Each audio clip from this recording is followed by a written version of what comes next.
မင်္ဂလာပါရှင်ကျမဒီနေ့ညဝေပေးခြင်းနဲ့အကြောင်းအရာလေးကဘာလဲဆိုလို့ရှိရင်အိမ်ဆဲမှာနော်ပါဝါပေါ့ပါဝါ formula လေးကိုမျှဝေပေးခြင်းတာပါပါဝါဆိုတာဘာလဲဆိုလို့ရှိရင်အခုဒါက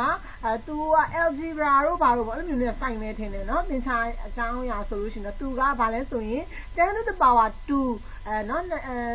ဘာလဲဆို12ထပ်ပေါ့နော်12ထပ်ပေါ့နော်ပြီးတော့လို့ရှိရင်20 to the power 22ပေါ့နော်အဲ့တော့ဘာလဲဆိုလို့ရှိရင်23ထပ်နောက်ဒီမှာ35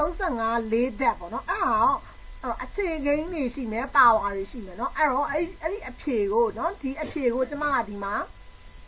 ဝင်ပြီးတော့အဖြေရချင်တာပေါ့เนาะအဲ့ဒါ formula လေးနဲ့တွက်ချင်တာတဲ့အဲ့တော့ဒါကသိပြီးသားအတိုင်း10 to the power 2ဆိုလို့ရှိရင်တော့12ထပ်ဆိုလို့ရှိရင်တော့100ပေါ့เนาะအဲ့တော့10ကိုနှစ်ခါမြောက်တာ100ပေါ့အဲ့တော့သင်္ချာသဘောတရားကတော့သင်္ချာသုံးတဲ့လူတွေကပိုသိမယ်ပေါ့เนาะဟုတ်ပါပြီအဲ့ဒါဆိုလို့ရှိရင်ကျမကသူ့ရဲ့အဖြေကိုရဖို့အတွက်ဆိုလို့ရှိရင်ညီမြချင်းလေး answer နေရာမှာဟိုပါပေါ့เนาะ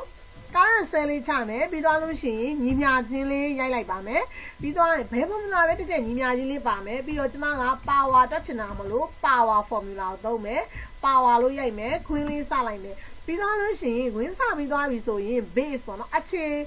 ချင်းရိုက်ထားတဲ့အကွက်ကလေးကိုဆွဲကွက်ကလေးကိုတစ်ချက်ကလစ်မယ်ပြီးရင် comma လေးထည့်လိုက်မယ်ပြီးတော့လို့ရှိရင်ဗာလဲဆိုတော့ကျမကဒီမှာ power တင်မှာကနှစ်ထပ်တင်မှာမို့လို့power နှစ်ထပ်ပေါ့နော်နှစ်ထပ်ဆိုတော့နှစ်လုံးရိုက်ထည့်လဲရတယ်ဒါမှမဟုတ်လို့ရှိရင် power တင်မဲ့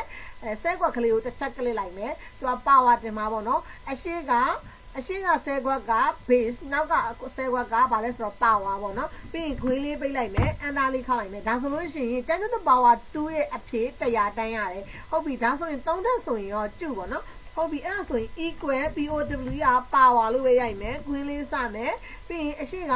အခြေကိန်းပေါ့နော်နောက်ပြီးရင် comma လေးတုံးလိုက်မယ်ပြီးသွားလို့ရှိရင်နောက်က3တက်လို့3တက်3ရိုက်ထားတဲ့ set ကလေးကိုတစ်ချက်ဆက်လက်လုပ်မယ်ကလစ်မယ်ပေါ့နော်ပြီးရင်ခွင်းလေးပိတ်မယ် enter လေးခောက်လိုက်မယ်ဒါဆိုရင်သူ့ရဲ့အဖြေလေးရမယ်နော်23တက်ရဲ့အဖြေ8000ဆိုပြီးတော့ရမယ်ဒီမှာလဲ35 4တက်ဆိုတော့ဒီမှာက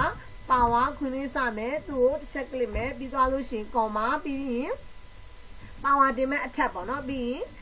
ခွင်းလေးပိတ်မယ်အနာခောက်လိုက်မယ်ဒါဆိုလို့ရှိရင်သူ့ရဲ့အဖြေလေးတန်းရရပေါ့နော်ဒါဆိုလို့ရှိရင် power နဲ့ပတ်သက်ပြီးတော့အဖြေတွက်တဲ့နည်းလေးပါနှစ်ထပ်ဆိုလို့ရှိရင်နောက်ကခဏနောက်ကအထက်ပေါ့နော် power equal power ခွင်းစမယ်ကိုထည့်ခြင်းနဲ့အခြေကိန်းပေါ့နော်အခြေကိန်းကို30ပြီးသွားလို့ရှိရင်နောက်ဒါကတော့ C2 ဆိုတော့ C2 ဆိုတာကကျမဒါကိုဟိုပါပေါ့ power အကွက်ကိုထည့်ရိုက်ထားလို့တကယ်လို့ power အကွက်ထည့်မြိုက်ထားလို့ဆိုဒီနေရာမှာ2ပေါ့နော်2ဆိုပြီးတော့ရိုက်ကမယ်နောက်တစ်ခါဒီမှာလဲလို့ပဲ power အကွက်ထည့်ရိုက်ထားလို့ထည့်မြိုက်ထားရင်တော့3ပေါ့နော်တကယ်လို့ဒီနေရာမှာ6ဆိုလို့ရှိရင်လဲ26ထပ်ဆိုလို့ရှိရင်လဲဒီနေရာလေးမှာ6လေးရိုက်လိုက်ပြီးတော့ဒီလိုထွက်ရုံပဲပေါ့နော်ဒီလိုမျိုးသူကသူထွက်သွားမှာပေါ့နော်ဒါကတော့ power formula လေးသုံးပြီးတော့ power ကိန်းဂဏန်းလေးကိုတွက်ပေးတာပါ